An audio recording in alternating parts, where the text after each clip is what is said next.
Bloomberg Audio Studios. Podcasts, radio, news. Gamers, start your engines. Let's go! If that sound brings back memories, you're likely one of the hundreds of millions of people who's owned or currently owns a Nintendo gaming device. And this week, the company is hoping to add to that number when it releases the next generation of its most popular console, the Switch 2. Nintendo Switch 2. Joy-Con 2 controllers that attach in a snap.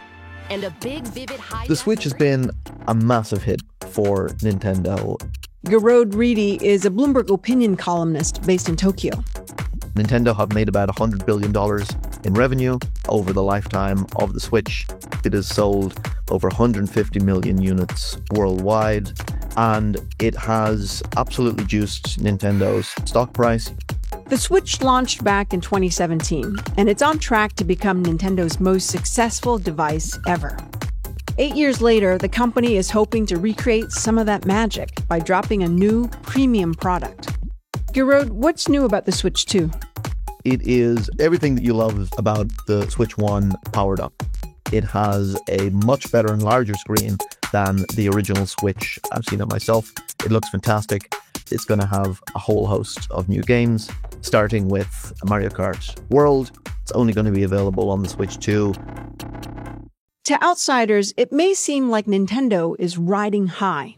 But Garode says this is actually a risky period for the company. That's because Nintendo's business is almost entirely reliant on this one device, unlike its closest competitors, Sony, who makes the PlayStation, and Microsoft with the Xbox. Nintendo right now would seem to be at the top of the world. Their stock is just off an all-time high. But this is also the riskiest time for Nintendo. They really need to make a success out of this, right? If they don't have something else to fall back on like Sony or Microsoft. This is the Big Take Asia from Bloomberg News. I'm Juan Ha. Every week, we take you inside some of the world's biggest and most powerful economies and the markets, tycoons, and businesses that drive this ever-shifting region. Today in the show, Nintendo's big bet on the Switch 2 and why it can't afford any missteps this time around.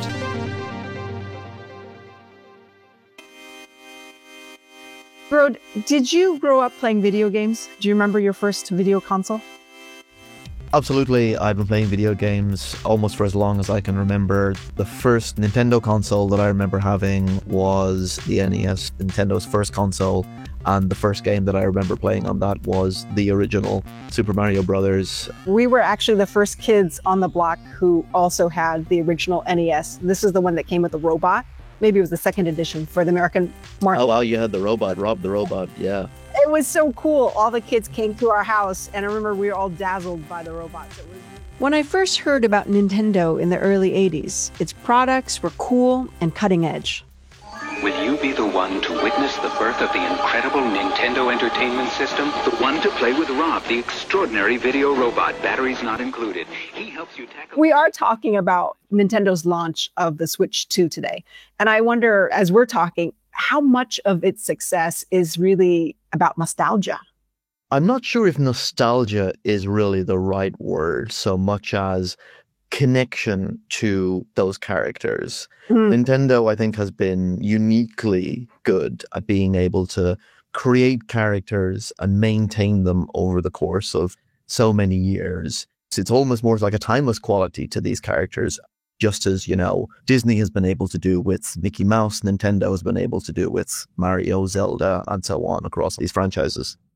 In the fiscal year of 2024, Nintendo sold more than 8 million units of Mario Kart 8 Deluxe, a game first released more than a decade ago.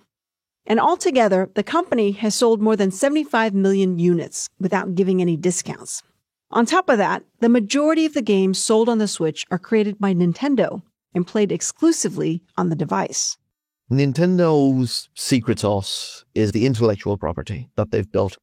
That's a cold way to describe what is a very warm collection of different franchises and different characters that so many people across different generations love.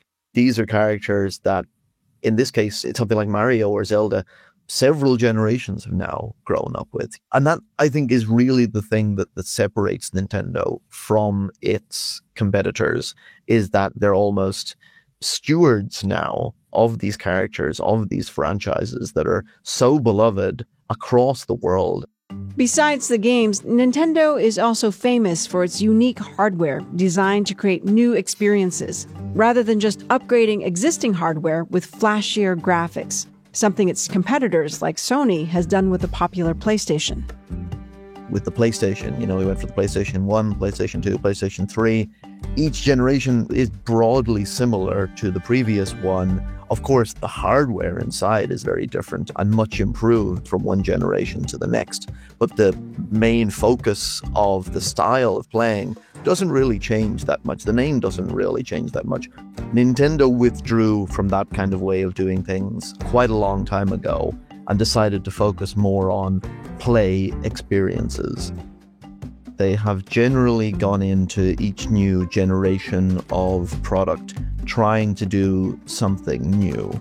From the Super Nintendo to the Nintendo 64, it has a different way of playing. They go from the Nintendo 64 to the GameCube. They went from the GameCube then to the Wii, and with each one of these you're seeing the name changes, the philosophy changes, what they want to do with it changes, and oftentimes they have a hardware innovation that keep users coming back for a new experience. That's why Nintendo takes its time with research and development, meaning fans often have to wait years for new products. The late President Satoru Iwata talked about the need to surprise gamers and to give them something new. Much to the chagrin of shareholders over the years, they're not focused on extracting as much profit from their business as they possibly can. They're very much focused on the player. And for the most part, Nintendo's player-focused strategy has paid off. One of its most successful breakthroughs was the Wii console in 2006. It was an instant success and Nintendo's best-selling game system for 15 years. It was on every late-night talk show. South Park had a whole episode around the kids trying to get it. There you are, Eric. What are you doing here? I'm waiting for the new Nintendo Wii to come out. The controller did not look like anything that a traditional controller looked at the time. A lot of the games involved, using motion sensing technology, and the idea was that they could bring in people who were intimidated by traditional sort of like game controller, which has lots of buttons and knobs and dials and stuff like that, and can be quite intimidating to people who don't know what's going on. I remember having dance parties with the kids using the Wii after it launched, right? It was fun. Absolutely. It really broke the mold and it pushed Nintendo back into the mainstream. And for a while, it was one of the most desirable products in the world. The Wii was a hit, but when Nintendo attempted to follow up with the Wii U 6 years later, it stumbled big time. People didn't actually know it was a new console. People thought that it was maybe just an add-on for the Wii. Nintendo had 3 straight years of operating losses. Their stock was absolutely tanked, basically, by this. After its failure with the Wii U, Nintendo spent 5 years making the Switch. That combined 2 different lines of hardware, the home console, the controller that you play while sitting in front of the TV, and the handheld, like the Game Boy, into one device. The Switch could do everything, right? If you want to have it as a home console, if you just want to have it under your TV, you can do that. If you want to take it out, play it in the park, bring it on a plane, you can do that as well. You're not really compromising on either one of those things. It's the same games. It's the same data. It's exactly the same device. And no one had really, to the best of my knowledge, thought of trying that. There's no device in the world, basically, that functions like a Switch does. The Switch generated some $100 billion in sales and propelled Nintendo's shares to record highs. It's one of the highest-selling consoles of all time, coming in a close second to the PlayStation 2. With the runaway success of the Switch, Nintendo has been feeling the pressure to come up with an even better console with the Switch 2. And this time, Garrod says the company's trying to learn from its past mistakes. It's deviating from its traditional approach of delivering something completely new. This is the first time they've just basically taken the same concept and souped it up put a 2 at the end of it and said, it's everything that you love about the original device, but more. After the break, the Switch 2 comes to market. Will the change in strategy work?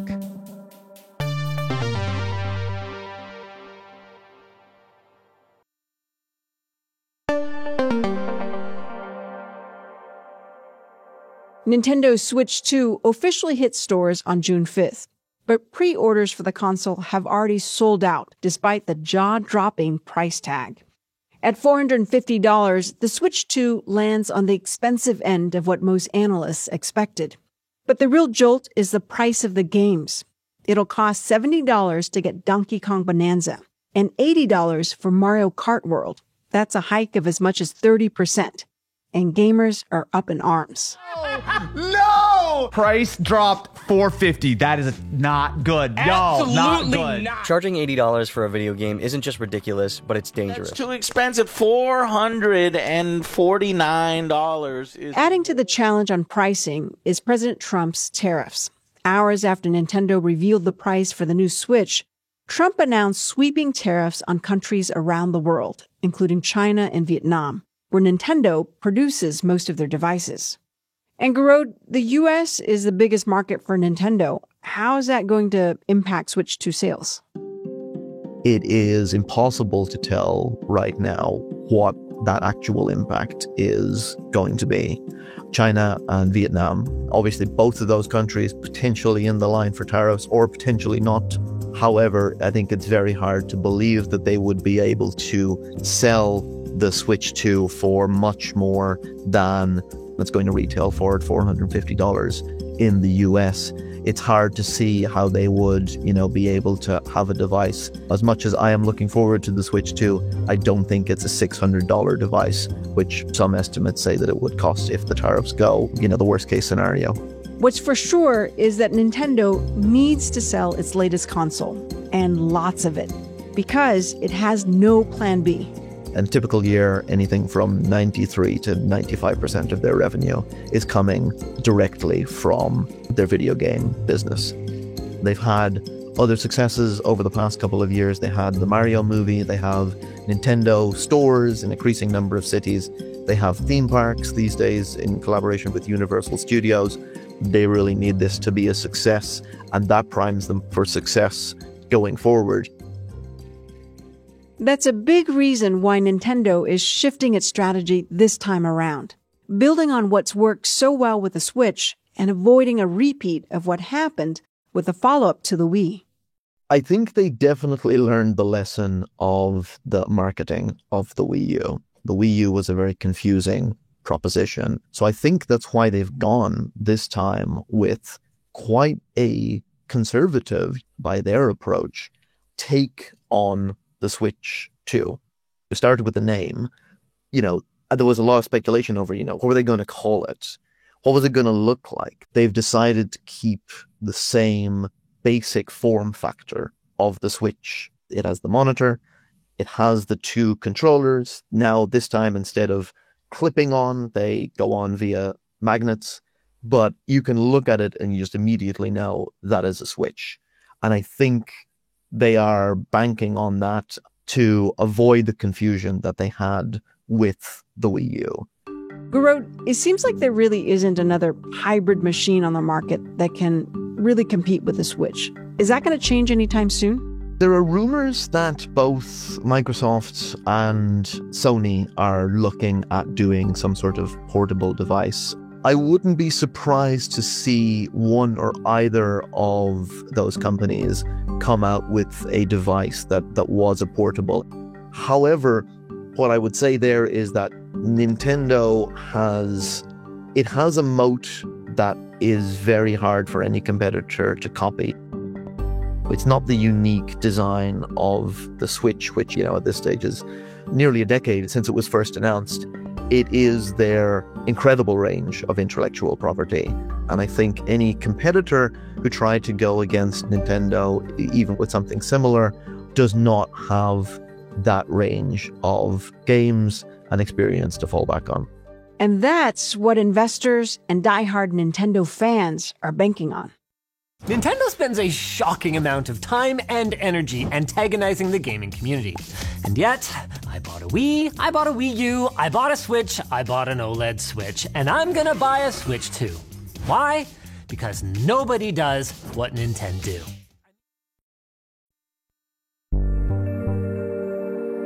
This is The Big Take Asia from Bloomberg News. I'm Wan Ha. To get more from The Big Take and unlimited access to all of Bloomberg.com, subscribe today at Bloomberg.com/podcast offer. If you like the episode, make sure to subscribe and review The Big Take Asia wherever you listen to podcasts. It really helps people find the show. Thanks for listening. See you next time.